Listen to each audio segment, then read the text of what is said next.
Di tanah yang kini ramai disebut sebagai pusat pemerintahan baru, jauh sebelum gedung-gedung tinggi menjulang dan jalan-jalan beraspal rapi, hiduplah seorang nenek tua yang tak banyak dikenal orang. Wajahnya penuh keriput, pakaiannya lusuh, langkahnya pelan. Namun di balik sosok ringkih itu, tersimpan sebuah rahasia yang kelak membuat banyak orang menyesal. Orang-orang memanggilnya sekadar Nenek Suri. Tak ada yang tahu nama aslinya, dari mana asalnya, atau keluarganya. Setiap hari ia berjalan menyusuri tepian hutan dan kampung-kampung di sekitar IKN. Kadang ia duduk berlama-lama di bawah pohon besar, bibirnya komat-kamit seperti melantunkan sesuatu yang tak dimengerti. Kadang ia mendatangi pasar, bukan untuk membeli, tapi sekadar menatap orang-orang yang lalu lalang, lalu tersenyum samar. Sayangnya, di mata masyarakat, nenek itu hanyalah sosok aneh, pengganggu, bahkan dianggap gila. Anak-anak sering mengejeknya, melempari dengan kerikil kecil. Para pemuda menertawakannya karena bajunya compang camping. Para pedagang sering mengusirnya karena dianggap membawa sial jika duduk terlalu lama di depan lapaknya. "Pergi sana, Nek. Jangan duduk di sini, bikin orang malas belanja," teriak seorang pedagang buah. Nenek itu hanya tersenyum, menunduk, dan bergeser tanpa berkata sepatah kata pun. Waktu berjalan, proyek pembangunan besar-besaran mulai menggusur hutan-hutan dan rumah-rumah warga. Nenek Suri termasuk yang diusir. "Tak ada tempat untuk orang seperti kau di sini, Nek," kata seorang petugas sambil mengusirnya dari gubuk kecil tempat ia biasa tidur. Nenek itu kembali hanya tersenyum. Tak ada marah, tak ada dendam. Ia hanya berjalan pergi, menyusuri jalanan tanah dengan langkah pelan, meninggalkan semua tanpa menoleh.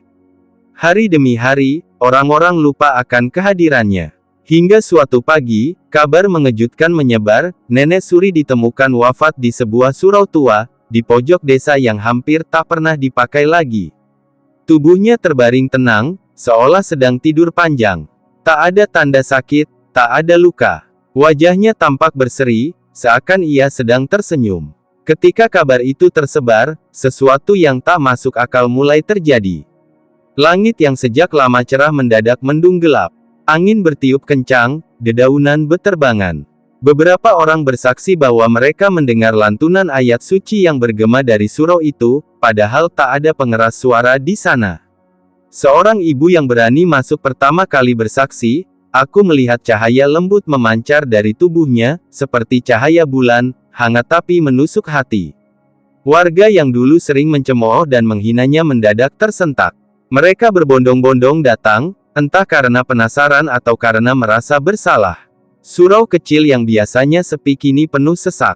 Anehnya, meski tubuh Nenek Suri sudah renta, wajahnya tampak muda beberapa tahun lebih segar dari biasanya. Seakan-akan kematian justru mengembalikan cahaya hidupnya. Saat proses pemakaman, hal-hal ganjil terus terjadi.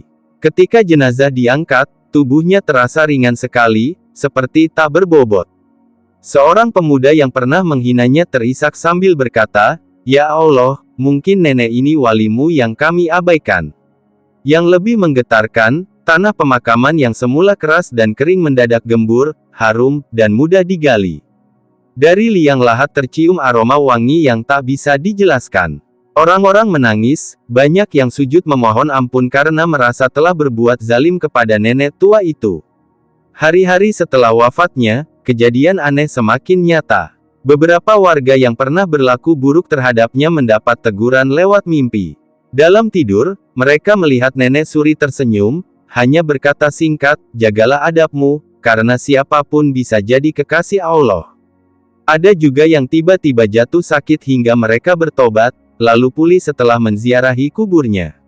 Sejak itu, surau tua tempat ia menghembuskan napas terakhir menjadi ramai. Orang-orang datang untuk berdoa, mengaji, dan berzikir. Kuburannya tak pernah sepi dari peziarah. Tak sedikit yang mengaku menemukan ketenangan batin setelah berdoa di sana. Ironinya, orang-orang baru menyadari siapa sebenarnya nenek itu setelah ia pergi. Sosok yang dulu dianggap hina, remeh, bahkan diganggu, ternyata mungkin salah satu wali Allah yang sengaja disembunyikan di balik penampilan sederhana.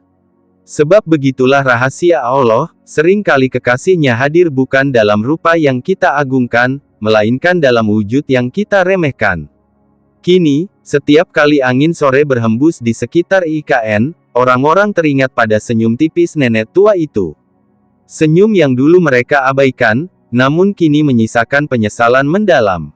Dan kisahnya menjadi peringatan abadi, jangan pernah menghina orang yang tampak lemah, lusuh, atau tak berarti, karena bisa jadi mereka jauh lebih mulia di sisi Allah dibanding kita semua.